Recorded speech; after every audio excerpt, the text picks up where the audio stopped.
Hello everyone, welcome to SPC centre. This is Prashant Kumar. Friends, आज के इस वीडियो में मैं आप लोगों के साथ 17वीं बीपीएससी मुख्य परीक्षा के लिए एक महत्वपूर्ण टॉपिक मॉडल आंसर को डिस्कस करूंगा। यह जो मॉडल आंसर डिस्कशन का टॉपिक होगा वह बीपीएससी मुख्य परीक्षा के अंतर्गत इंडियन पॉलिटी से संबंधित होगा। तो इंडियन पॉलिटी में हम लोग न्यायिक सक्रियता, जुडिशियल एक्टिविज्म से संबंधित प्रश्न के मॉडल आंसर को डिस्कस करेंगे। और यह जो प्रश्न है वह बीपीएससी के द्वारा 64वीं बीपीएससी मुख्य परीक्षा में पूछा जा चुका है। तो आइए हम लोग प्रश्न को देखते हैं। अगर आप लोग नए हैं तो हमारे यूट्यूब चैनल को सब्सक्राइब कर लें और हमारे टेलीग्राम ग्रुप @ISPC सेंटर को आप लोग जरूर ज्वाइन कर लें। आइए सबसे पहले हम लोग प्रश्न को देखते हैं और उसके बाद इसका आंसर हम लोग डिस्कशन प्रारंभ करेंगे। प्रश्न है, भारतीय शासन में न्यायिक सक्रियता एक नवीन अवधारणा है, विवेचना कीजिए। सबसे पहले आपको बताना है कि भारतीय शासन व्यवस्था के अंतर्गत न्यायिक सक्रियता यानी कि जुडिशियल एक्टिविज्म का जो कॉन्सेप्ट है वह किस प्रकार से नवीन अवधारणा है। नवीन अवधारणा इस कारण है क्योंकि आप देखेंगे कि जुडिशियल एक्टिविज्म की जो उत्पत्ति होती है वह भारतीय शासन व्यवस्था के अंतर्गत 1980-90 के दशक में होती है। तो स्वाभाविक है कि 1980-90 के दशक में न्यायिक सक्रियता कॉन्सेप्ट का उद्भव हुआ। तो यह एक नवीन अवधारणा है। तो आपको पूरा डिटेल एक्सप्लेन करना है कि इसकी उत्पत्ति किस प्रकार से हुई है और भारतीय शासन व्यवस्था ने न्यायिक सक्रियता, जुडिशियल एक्टिविज्म का कॉन्सेप्ट किस प्रकार से एडॉप्ट किया है। ठीक है, तो इसकी पूरी विवेचना करना है। न्यायिक सक्रियता के पक्ष एवं विपक्ष में दिए गए मुख्य तर्कों को स्पष्ट करिए। न्यायिक सक्रियता की उत्पत्ति यानी कि उसकी विवेचना करने के पश्चात न्यायिक सक्रियता के पक्ष और विपक्ष में क्या क्या तर्क दिए जा सकते हैं, इन तर्कों को आपको बताना है और इस तरीके से इसका आंसर जो है आपको फ्रेम करना है। ठीक है, तो आइए इसका हम लोग मॉडल आंसर को डिस्कस करते हैं। न्यायिक सक्रियता जो टॉपिक है बीपीएससी के द्वारा देखेंगे काफ़ी महत्वपूर्ण टॉपिक है। न्यायिक सक्रियता किस प्रकार से एक दोधारी तलवार है, यह भी काफ़ी महत्वपूर्ण प्रश्न है। न्यायिक सक्रियता की उत्पत्ति, पक्ष विपक्ष में किस प्रकार के तर्क दिए जा सकते हैं, काफ़ी महत्वपूर्ण कॉन्सेप्ट है। अब सर्वोच्च न्यायालय जब आप पढ़ेंगे तो सर्वोच्च न्यायालय या फिर आप उच्च न्यायालय किसी भी संदर्भ में देखेंगे तो न्यायिक सक्रियता, न्यायिक पुनर्विलोकन, PIL, ये सब टॉपिक जो है शॉर्ट नोट्स के लिए काफ़ी महत्वपूर्ण है, लॉन्ग के लिए महत्वपूर्ण है, शॉर्ट नोट्स के लिए भी, दोनों तरीके के लिए। तो आपको इसके लिए तैयार रहना होगा, किसी भी तरीके के सवाल वहां पर पूछे जा सकते हैं। तो अगर आप लोग लॉन्ग प्रश्न अच्छे से लिख पाते हैं तो शॉर्ट, चूंकि कंटेंट की कमी नहीं होगी, फिर आपको एडजस्ट करना होगा समय के अनुसार, वहां पर चीजों को आपको शॉर्ट नोट्स में एडजस्ट करना होता है। ठीक है, तो आइए इसका हम लोग मॉडल आंसर डिस्कशन प्रारंभ करते हैं। न्यायिक सक्रियता शासन व्यवस्था के अंतर्गत एक नवीन अवधारणा है।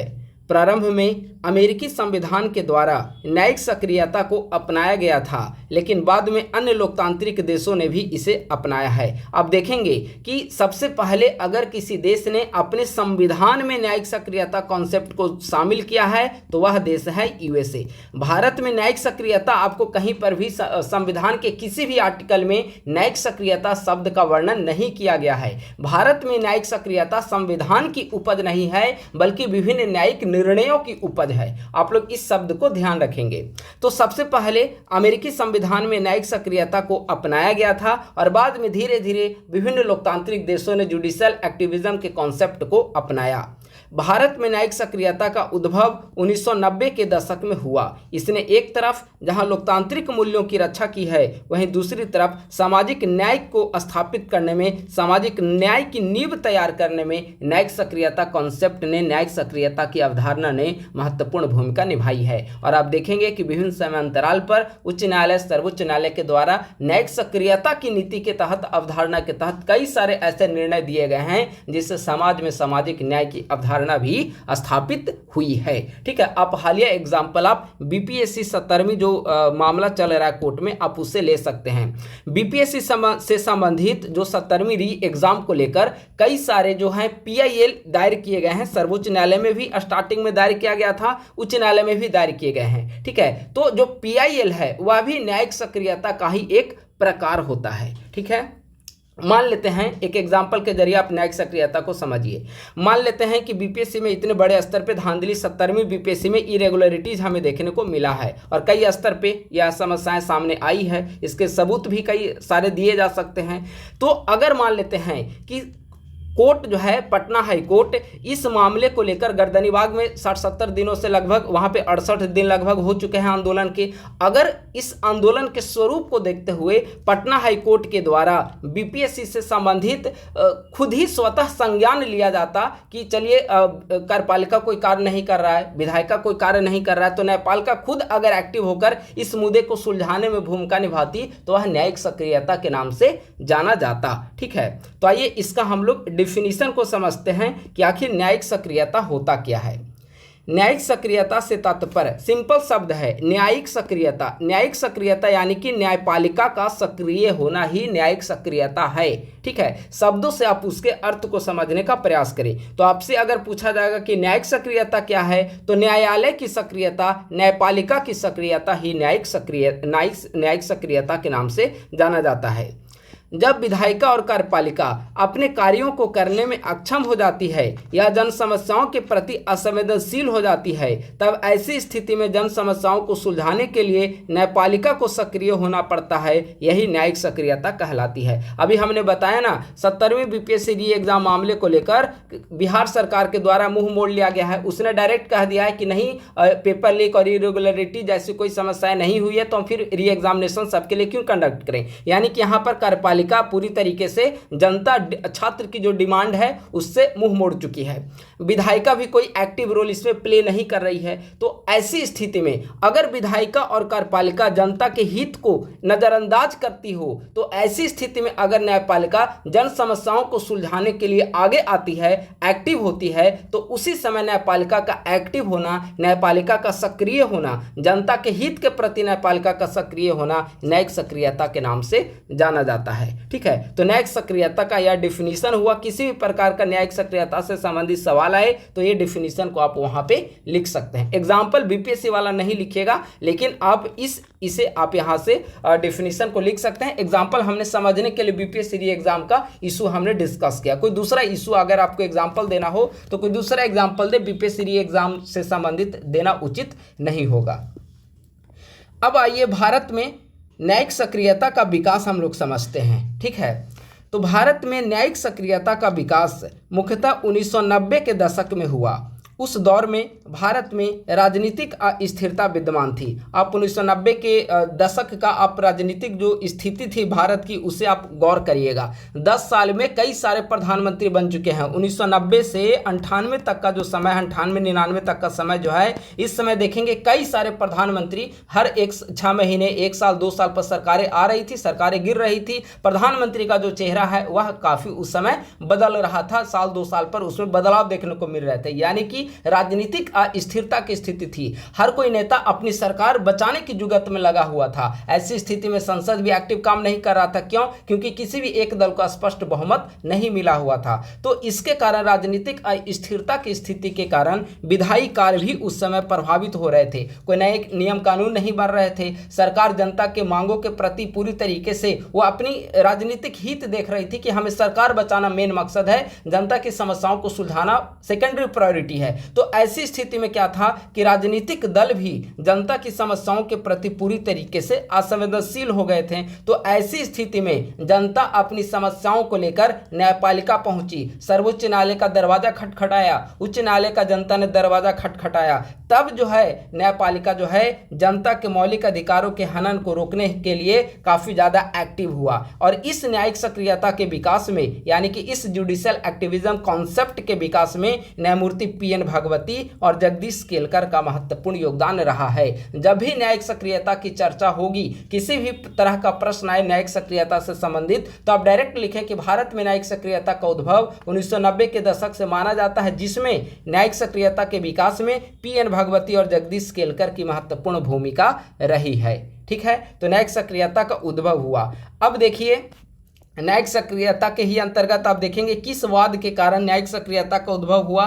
तो People's Union for Democratic Rights versus Union of India 1980 वाद में सर्वोच्च न्यायालय ने कहा कि अगर किसी व्यक्ति के मौलिक अधिकारों का हनन हो रहा है और उसके हितों की रक्षा के लिए, अगर किसी व्यक्ति के मौलिक अधिकारों का हनन हो रहा है तो उसके हितों की रक्षा के लिए उसकी तरफ से वह व्यक्ति या संस्था न्यायपालिका में याचिका दायर कर सकता है और इसे जनहित याचिका के नाम से जाना गया। और यही जनहित याचिका जो है न्यायिक सक्रियता का एक महत्वपूर्ण उदाहरण है।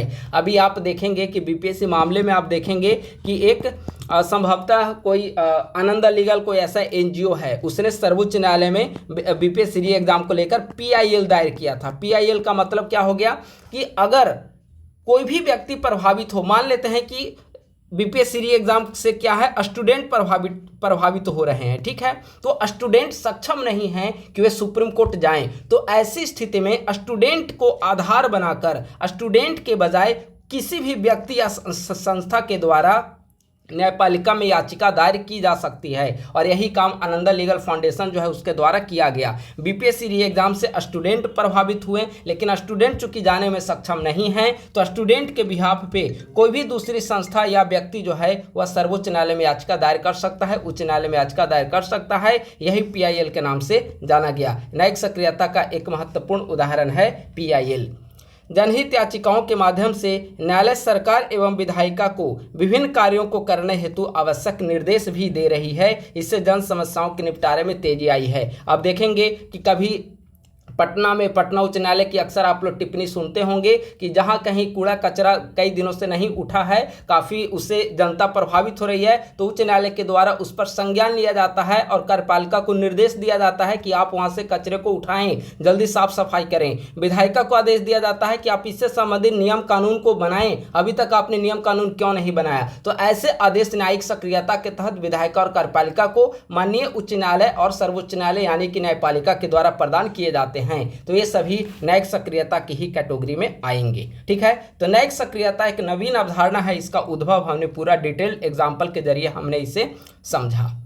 प्रश्न का अगला सेक्शन है न्यायिक सक्रियता के पक्ष में तर्क को देना है। न्यायिक सक्रियता के पक्ष और विपक्ष में आपको तर्क को बताना है। तो न्यायिक सक्रियता के पक्ष में कई सारे तर्क दिए जा सकते हैं, क्योंकि बहुत सामाजिक न्याय को स्थापित करने में जनता के हित जो हैं उसको जनता के अधिकार स्वतंत्रता प्रदान करने में न्यायिक सक्रियता की महत्वपूर्ण भूमिका रही है। तो मौलिक अधिकारों के अतिक्रमण से रक्षा हुई, सामाजिक आर्थिक न्याय की स्थापना हुई। अगर मान लेते हैं कि कोई गरीब व्यक्ति है, वह उस पर प्रशासन काफ़ी ज़्यादा दंडात्मक कार्रवाई कर रहा है या जानबूझकर उसे परेशान कर रहा है, तो उसकी तरफ से कोई दूसरे व्यक्ति न्यायपालिका चला जाएगा कि देखिए जो यहाँ की सरकार है, यहाँ की पुलिस है, वह इन लोगों पर जुल्म ढा रही है, तो न्यायपालिका उस पर मतलब कोई भी एक्शन ले सकती है। तो इससे क्या हो गया कि सामाजिक आर्थिक न्याय की स्थापना हुई। जो गरीब लोग न्यायपालिका जाने के लिए सोचते भी नहीं थे, लेकिन पीआईएल के माध्यम से वे न्यायपालिका जा पा रहे हैं, ठीक है। तो सामाजिक आर्थिक न्याय की स्थापना, लोकतांत्रिक मूल्यों की रक्षा हुई। अगर हमारे राइट का हनन हो रहा है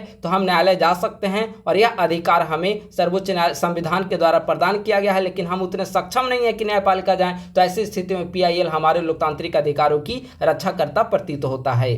सरकार की तानाशाही से रक्षा, सरकार जबरदस्ती मान लेते हैं, जैसे अभी बीपीएससी री एग्जाम को ही देख लीजिए, सरकार एकदम इस बात पर अड़ी हुई है कि हम री एग्जामिनेशन नहीं लेंगे। तो ऐसी स्थिति में क्या है कि न्यायपालिका पीआईएल के माध्यम से कई सारे वहां पे आप देखेंगे कि सर्वोच्च न्यायालय में अभी 2-3 दिन पहले का ही न्यूज है कि सर्वोच्च न्यायालय में बीपीएससी की सीबीआई इंक्वायरी के लिए जो 70वीं पीटी एग्जामिनेशन हुई, इसमें सीबीआई जांच के लिए नया पीआईएल वहां पे दायर किया गया। तो स्टूडेंट के बिहाफ पे क्या हो रहा है कि सरकार की तानाशाही के खिलाफ ये सारे कार्य किए जा रहे हैं। तो न्यायिक सक्रियता के माध्यम से अभी संभव हो पाया है।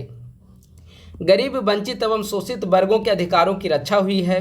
नीति क्रियान्वयन में कार्यपालिका को सहयोग, उच्च न्यायालय के द्वारा हमेशा कार्यपालिका को या फिर विधायिका को आदेश दिया जाता है कि आप इस पे नियम कानून बनाएं, आप ये काम करें, साफ सफाई का ध्यान रखें, जल प्रदूषण की स्थिति है, वायु प्रदूषण की स्थिति है, तो आप लोग इस पे ध्यान रखें। तो ये सारे टिप्पणी न्यायपालिका के द्वारा विधायिका और कार्यपालिका के संदर्भ में किए जाते हैं। इससे उनमें त्वरित कार्यवाही की भावना देखने को मिलती है और काफ़ी एक्टिव प्रशासन वहाँ पर काम करता है। तो न्यायिक सक्रियता के पक्ष में इतने सारे तमाम बिंदु यहाँ पर दिए जा सकते हैं, लेकिन जितने इसके पक्ष में तर्क दिए जा सकते हैं उतना ही इसके विपक्ष में भी तर्क दिए जा सकते हैं। मान लेते हैं कि संविधान के द्वारा विधायिका का कार्य सौंपा गया कि भाई आप कानून बनाने का कार्य करेंगे, कार्यपालिका का काम किया गया कि भाई आप देखेंगे कि कानून सही से इंप्लीमेंट हो रहा है या नहीं हो रहा है, न्यायपालिका का काम किया गया कि भाई साहब आपका काम है कि कोई अगर पीड़ित व्यक्ति है तो उसको आप न्याय प्रदान करेंगे। लेकिन अगर न्यायपालिका, कार्यपालिका और विधायिका दोनों के कार्यों को भी करने लगेगी तो इससे लोकतांत्रिक मूल्यों का तो अतिक्रमण हो जाएगा ना, क्योंकि संविधान के द्वारा हर एक को डिफाइन किया गया है कि आपकी ये कार्य है, आपकी ये शक्तियां हैं, आपके ये अधिकार हैं। लेकिन न्यायपालिका क्या होता है कि विधायिका और कार्यपालिका के कार्यों को भी उसमें इंटरफेयर करता है। तो लोकतांत्रिक मूल्यों का अतिक्रमण होगा। भले उसका उद्देश्य जनता का हित हो, संविधान की स्थापना करना हो, लेकिन संविधान के द्वारा जो अधिकार दिए हैं उसका अतिक्रमण हो रहा है।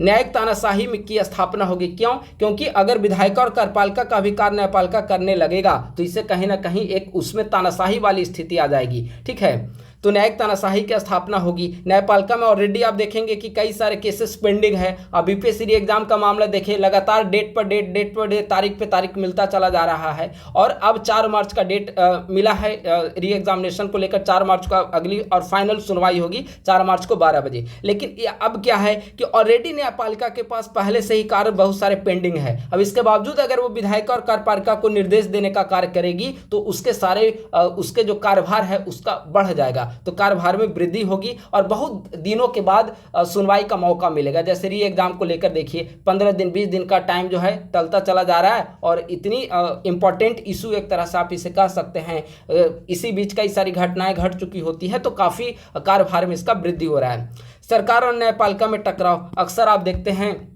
कि ऐसे कुछ मुद्दे होते हैं जिस पर सरकार दूसरे तरीके से करना चाहती है, न्यायपालिका का अलग आदेश होता है, तो इसमें टकराव की भावना देखने को मिलती है। शक्ति पृथकीकरण सिद्धांत का भी यह विरोधी है।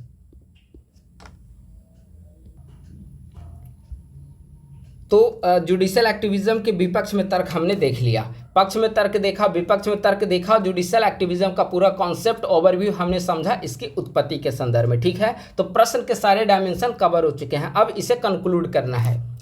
उपर्युक्त तथ्यों के आधार पर यह कहा जा सकता है कि भारतीय लोकतंत्र पर न्यायिक सक्रियता के सकारात्मक एवं नकारात्मक दोनों प्रभाव देखने को मिलते हैं। हालांकि भारतीय लोकतंत्र के आधारभूत उद्देश्यों की प्राप्ति में न्यायिक सक्रियता ने महत्वपूर्ण भूमिका निभाई है। ठीक है, तो आप देखेंगे कि भारतीय संविधान को सही तरीके से इंप्लीमेंट करना हो, नागरिकों को लोकतांत्रिक अधिकारों की रक्षा हो, मानवाधिकारों की रक्षा हो, या फिर संविधान के दायरे में रहकर किसी भी कार्य को करने की बात हो, न्यायिक सक्रियता महत्वपूर्ण भूमिका निभाता है। तो यह मॉडल आंसर डिस्कशन यहीं पे फिनिश हुआ। एक महत्वपूर्ण सूचना आप सभी के लिए है, 17वीं बीपीएससी मुख्य परीक्षा के लिए हमारी टीम आईएसपीसी सेंटर के द्वारा जीएस, एसए और डीआई इन 2 सेक्शन को छोड़कर जीएस के सारे सेक्शन, जीएस पेपर 1 का 2 सेक्शन और जीएस पेपर 2 का तीनों सेक्शन, इन सारे सेक्शन से संबंधित 150 से अधिक प्रश्न और उसका मॉडल आंसर को तैयार किया गया है। इसी प्रकार के प्रश्न और इसके आंसर फॉर्मेटिंग उसमें आपको देखने को मिलेंगे। कुछ पीवाईक्यू भी शामिल है और कुछ एक्सपेक्टेड प्रश्न जो है करेंट ओरिएंटेड हर एक सेक्शन में,